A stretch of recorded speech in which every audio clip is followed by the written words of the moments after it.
Hello，今日用 brunch 嚟開啟我嘅一日 vlog。因為早上陪家婆去醫院睇醫生，中午就買咗樓下嘅早午餐嚟食啦。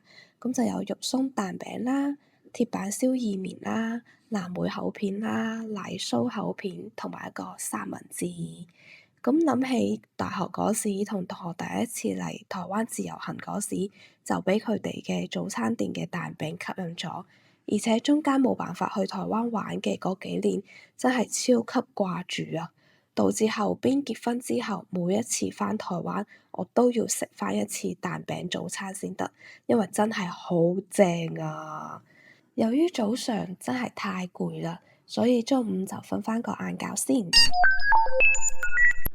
係嘅，你冇睇錯，畫面絕對唔係靜止嘅，而係喺度強制開緊機。瞓醒之後都係要 routine 咁飲返杯水補充下水分嘅。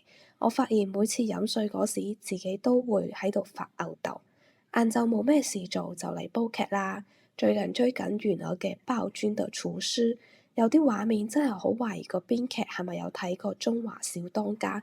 啱好追緊嘅呢一集有一個超級搞笑嘅片段，真係就嚟要笑死啦！ 여기는 비막으로 날아다니는 날다람쥐가 있어온데 날다람쥐의 분변을 법제한 것을 오령지라 부르옵니다.